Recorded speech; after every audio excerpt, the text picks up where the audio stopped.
back here to Wake Up Call with Dan Tortora, where sports truly meets that thing called life. I am picture in picture with someone that at this point, I think he's on, I think, he's in our Christmas card cycle and all that stuff. I mean, Mike Aresco, he's been a long time guest here on Wake Up Call with Dan Tortora for over a decade. And Mike, the commissioner of the American Athletic Conference, we have two huge things to talk about today. One being the new schedule release for American Athletic Conference football, and the second thing being the American Athletic Conference heading into March Madness. So with that being said, Mr. Aresco, how are we doing?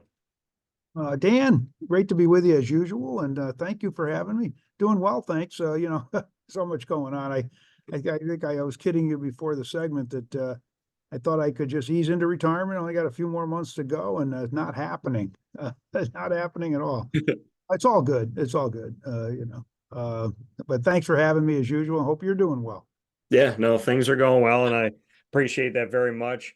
I know when you started the American Athletic Conference to get Navy to make a decision after over a century's time, over 100 years of being independent, to get them to not be independent in football anymore. And before you finish up your time as the commissioner of the American Athletic Conference, the only commissioner that we've known for the AAC, you've now brought in Army from their independence in 2024, and the schedule was just released here recently. Would love to get your thoughts on the coup of having Army and Navy leave independence to be inside of the American Athletic Conference. Navy for many years, and Army will have its debut season in the American coming up in 2024. Well, we're really excited about having Army, Dan, and have both service academies is really terrific. It's a feather in the conference's cap in that sense. I mean, you can't get, better kids, better young men and women. And for football, though, it's great to have them. Now, Army opens at FAU. That's their first conference game. And we're excited about that. They've got a good schedule. I think they'll enjoy it. They finish up, I think, with UTSA. I think they've got, they play in Texas. I think they're going to enjoy the competition. It reminds me of what Blake Bortles said to me on the stand after they won the Fiesta Bowl against Baylor. Biggest upset in the history of the BCS. I think they were 21-point underdogs. And he came over on the podium and said, Commissioner, I just want to tell you how much I enjoyed playing in the American, how much I really enjoyed the competition and the people. And I think Army's gonna feel that. I'm gonna be watching from my sofa this fall. I won't be here anymore. Yeah. The point is I'll really be interested in how they do. And I told, they'll get a warm welcome in the conference. Everybody's thrilled. And Navy, of course, is a mainstay, keeping them in after we were in trouble 10, 12 years ago, really. It was great credit to them to stay in. They've had great success in our league. They're down a little bit now, but they'll come back. They will. And just great to have them. Now, the football schedule is good. Good schedule. I like it. Play a lot of tough teams, as usual. And we'll get some big games against the G5 too, where we have to dominate. But we'll see. Yeah, and there's a bunch of notes here that I wanna get to, and feel free to expand on any of these. But I do want to make some scheduling notes overall. The 10th annual American Athletic Conference Championship football game will no longer take place on Saturday. It's going to take place on Friday night. It'll be Friday, December 6th. For the first time ever, a Friday night, and it's going to be on ABC or ESPN, which that's one note to make here. The Army-Navy game will continue to go on, but it will be a non-conference game, as you and I had spoken about before. The game is going to be on December 14th. It'll be at FedEx Field in Landover, Maryland, the home of the Washington Commanders. We're going to see the military academies play Notre Dame, and so that'll continue and find itself some excitement there. Army's November 9th game with Notre Dame is going to be at Yankee Stadium in the Bronx, while Navy's October 26th game against Notre Dame will be at MetLife Stadium in East Rutherford, New Jersey, home of the Jets and the Giants. We will also have Thanksgiving Day football, where Memphis will play at Tulane in New Orleans on Thursday, November 28th. And so that's something to be excited about here. And then the most common non-conference opponent for American athletic teams in 2024 is going to be former AAC member UConn, that will have a bunch of games. Temple will not play an FCS opponent, so that's another piece here worth taking a look at. North Texas will not play SMU for the first time since 2013. And Kennesaw State will have its first FBS game when it faces off against UTSA in week 1. So a lot of things here, and there's going to be plenty of Thursday and Friday night football as we've seen with the American before. So I know I just threw a bunch of scheduling pieces at you, but just what you can say about the uniqueness of this, including the fact that we will have a Friday night championship game as well as Thanksgiving football. Well, starting with the championship game, Dan, we're pretty excited about Friday night because, we're pretty much unopposed, right? And we should get a terrific audience. So we've been going against the SEC championship game, for the last several years and have done well. But taking that Pac-12 slot, the old Pac-12 slot, is going to be terrific for us, I believe. Saturdays work well. We've had great, crowds. We've always sold out. I think Friday night will be terrific for us. I just think it's going to enhance the exposure we're going to get. As far as Thanksgiving, yeah, we were surprised when they asked us for a Thanksgiving game. We didn't know they were going to even do it. They did, I think, the Egg Bowl last year on Thanksgiving, Ole Miss and Mississippi State. I think I remember watching that. And so consequently, I think that's good for us, though, to have a Thanksgiving game. We've also got Black Friday games.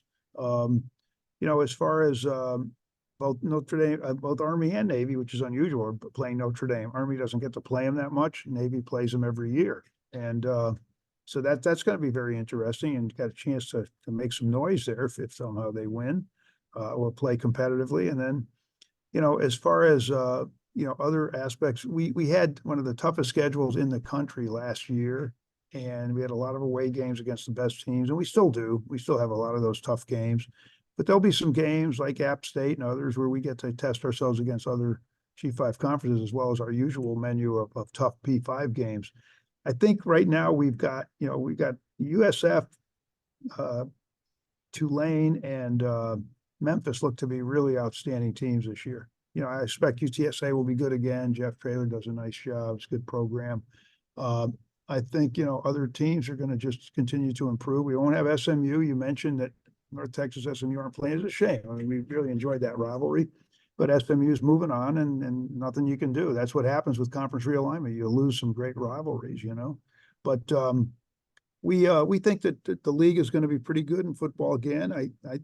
One thing I do want to see, though, I want to see that committee factor in strength of schedule. We just can't have what happened last year, where a team could play, nothing against Liberty, but to not play any P5 teams, to play the single weakest schedule in FBS, period, the ESPN.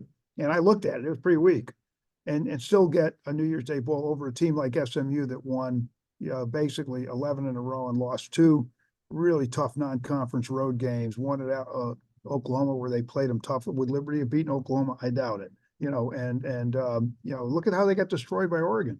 And then we never had that happen. That never happened to us once, Dan. We played in 8 New Year's games. We've won 4 of them, should have won 5. You remember the Cincinnati, that still sticks in my craw, that Cincinnati, Georgia game, should have won it.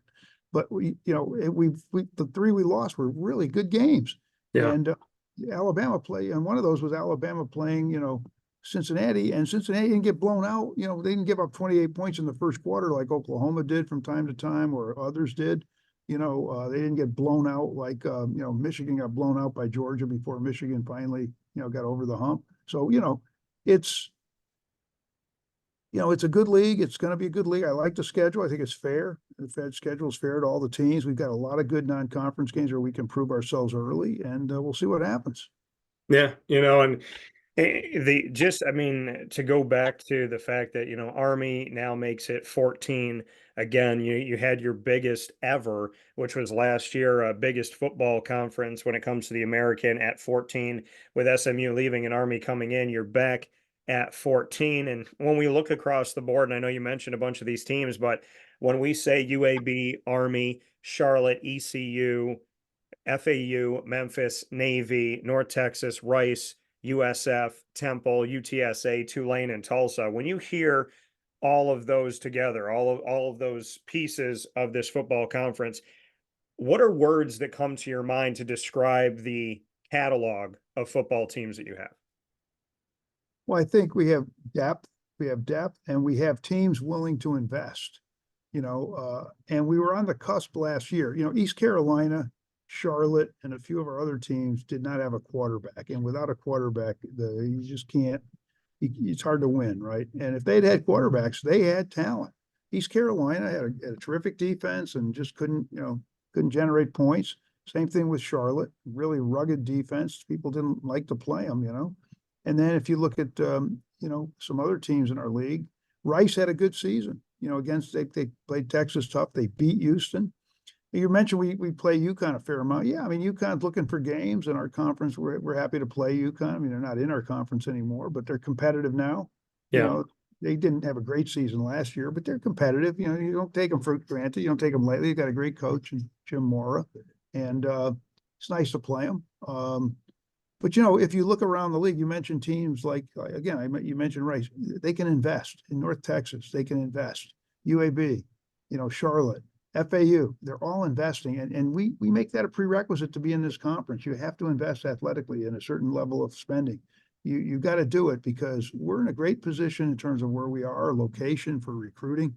But we face headwinds, Dan. And I know that this transfer portal is a tough situation for us. The year in residency going away was a brutal hit to us, and the NIL.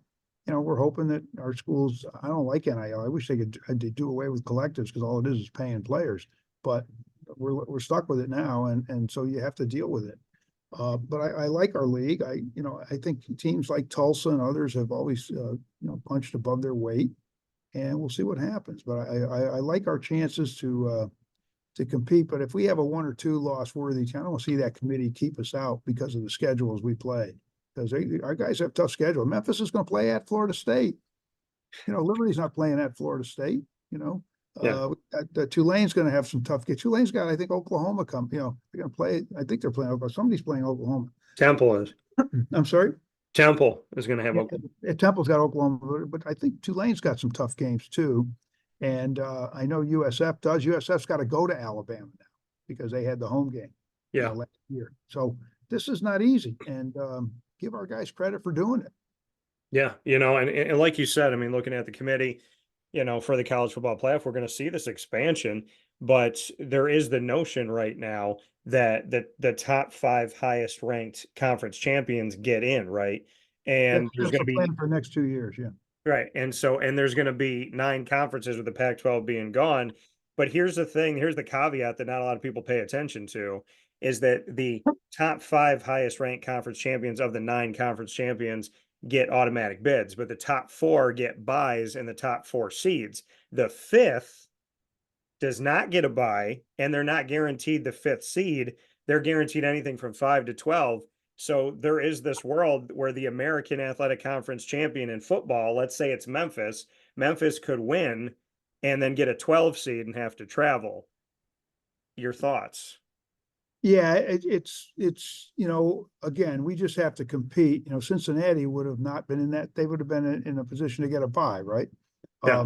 Other schools over the years, UCF and others, would have certainly not been 12 seeds, right? But yeah, it's possible that you could still be the 5th conference champion and not be a 12 seed. You could do better than that potentially, depending on whether you're ranked higher than other teams. But with the SEC and the Big Ten loaded down with marquee teams, it's going to be hard to get from the group of 5. And I hate that term, as you know, but from our group, it's going to be hard to get at-larges. And we're going to be fighting those guys. 8 out of 10 years we'd have had it, but we're going to be fighting. It should have been 9 out of 11. We're going to be fighting for that 5th spot. At least one of us is going to get it. It might even be 3rd or 4th if we compete well enough, but it's going to be hard. I mean, let's face it; those others have an advantage in strength of schedule and the perception of the committee, and they're just more. They get more exposure. But I hope we can avoid most years that 12 seed. But if we not, you play the 5th seed. It's not the end of the world. You might be playing Notre Dame because they can't get a top 4 seed, right? Yeah, the highest they can get is 5. Yeah. I do want to make a note before you hop out of here, though, because we are heading into the women's and men's basketball AAC tournaments. They're going to be at the Dickies Arena down in Texas, and excited about what's going to be here down in Texas at Fort Worth, Texas area here. March 9th to the 13th, we will see the women's tournament, the 13th to the 17th, that little crossover, the women's championship on the 13th, and then the men will start on the 13th and carry through to the 17th. Your thoughts on the level of talent that you have on the women's side, the men's side. There's no women's teams that are ranked in the nation's top 25. On the men's side, it's only been South Florida. They're ranked in the 20s, somewhere between 20 and 25 this season. They're at 24 at the time we're talking.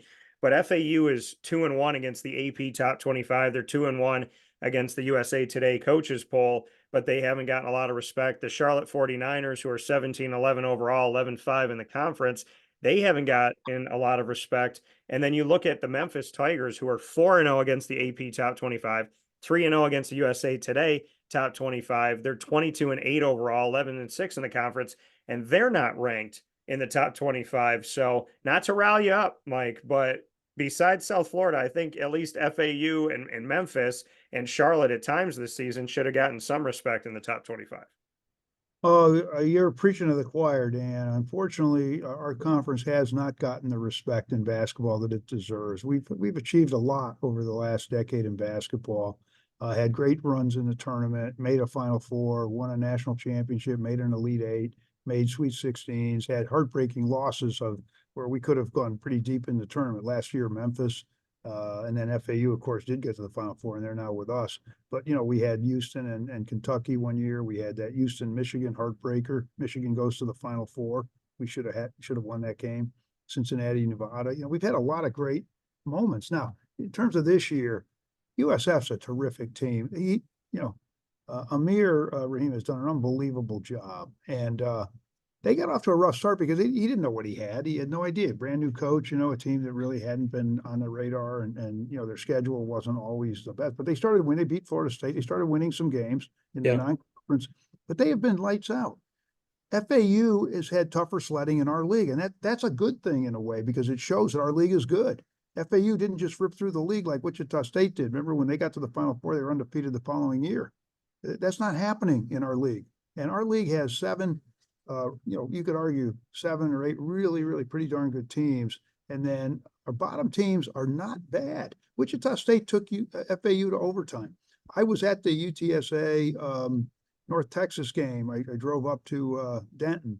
And UTSA has tremendous athletes. They have talent, and they won that game. They beat North Texas. North Texas is a good team. UAB's had a terrific season. Charlotte's had a terrific season. It irritates me that some conferences, and I won't name them, get the love of the media when they don't deserve it. You could lose 8 out of 10, and you're still somehow a tournament worthy team. You could have a 13 losses, and and we don't have any teams like some of these leagues at the bottom where they lose by 30 every week. Every one of our teams has been competitive, and we've had, I think if you look at the schedule, we've had probably the most close games of any conference in the country at this point. I mean, it's really amazing how many close games we've had and how many competitive games. And Memphis, to me, they should be a tournament lock. I mean, they've had a great non-conference. They had a little trot there, but they're back. That comeback the other day was remarkable, beyond belief. And it was a good team they beat. A team that has talent, North Texas. No, I'm sorry, that was UAB. I apologize. It was UAB they were playing, and UAB's got talent. And then you look at, FAU, and they could easily have been in the top 25, but they've lost some games. Okay, but our league needs to be more respected. It's a really good league. I wish we had a challenge now. I wish we could play the Mountain West teams. I wish we could play the Big East teams right now because I think we'd hold our own and do really extremely well. It's going to be one of the more intense tournaments we've ever had. I'm really looking forward to it. There's so much at stake for these teams. Teams like UAB, Charlotte, North Texas pretty much have to fight to win it to get in the tournament, and they know. And USF has to go deep. I mean, they're not guaranteed anything. And Memphis and FAU is probably a lock, our one lock, but they'd like to win it and get a higher seed. And then you've got other teams that could sneak up on people. You just never know. This is going to be a really, really intense tournament, and I expect fireworks all week. The women, we don't have top 25 women, but we have good balance this year in our women's league, and I think we'll have some really good games. USF is not doing quite as well as they usually do with Jose Fernandez. Jose's a great coach. They're usually right up there. This year, Tulsa and others are doing really well, but USF, has historically been our bell cow in terms of top teams, right? They've been one of the great teams. they gave UConn more trouble than anybody else when they were in our league. And, Jose does a great job. They've really been the benchmark for everybody. And this year they had injuries and they've struggled, but it'll be a good women's tournament too. It starts Saturday. We have Saturday, Sunday. The women's tournament this year, the champ game is going to be on Wednesday, Dan, not Thursday. And then we're loaded down with games Thursday, Friday, and then the semis on Saturday, championship game on Sunday. But Fort Worth, that Dickies Arena is about as nice a venue as you could ever imagine. You never want anything nicer. Yeah. And we love being there. I think our teams love being there. Also this year, Dan, with North Texas and their big fan base being able to drive over, and with Tulsa and Wichita down the road, with SMU down the road, with Rice not too far away, with Memphis having a good year and they're not too far away, Tulane, others. You might get some people from USF with the great season they're having. I think we're going to get good attendance, and I think we've done a lot of local advertising and things, especially for our men and women, and we hope to get a lot more attendance at our women's tournament as well. We've really worked hard to get into the local community, so we don't just sell to our teams. We try to get local people to come. So it should be a fun week. Yeah, and like you talked about, and I made mention here that the 13th, that Wednesday, we're going to get to see the championship for the women and the start off for the men, that nice crossover. So hopefully we'll have people showing up for both here, but exciting, and wins over top 25 and winning records over top 25 on the men's side, as we mentioned, multiple teams. One of those teams also UAB. So something to look at for the committee as we continue to get closer and closer here. Fort Worth, Texas, Dickies Arena. We look forward to seeing you down there March 9th to the 13th, and then the 13th to the 17th, women first, then men. And that's going to give you 2 full weekends, as well as the week in between down in Texas. By the way, there's really good food around that area as well. So with that being said, Mr. Aresco, I appreciate your time. Appreciate talking about football and men's and women's basketball with all the releases and different things that have come up here. And of course, you and I will be talking very soon, and we'll have plenty more to address, as we always do. So thanks for your time. Well, thank you, Dan. When the dust settles on the CFP, we'll definitely get back together when I'll have more time, because sometimes you've been kind enough to have me on for even a longer period of time. Today, I have to jump to some calls, but really always enjoy it. And yeah, it's going to be a fun week, and we'll see what happens. It's my last one. I'm trying to process that, because you get so used to this after 40 years in sports and 10 years working prior to that. Yeah. 50 years is enough, but I'm going to miss aspects of it for sure. When I look, you were talking about the football schedule, and I realize I'm not going to be around for that, but I'm weighing it the same way I would have as commissioner. Well, what about this? What about that? But I don't think I'll miss some of the travel, though. That's going to be nice. That's what's great about Fort Worth. We can just drive over to our tournament. It's wonderful, and stay there. We stay in Fort Worth for part of it. I don't stay there every night, but the point is, it's so much easier in these, when you have other meetings. Often Dallas is the epicenter, and so it's great to be here. But thanks for having me, Dan. I know I have to run, but appreciate the time you've given me.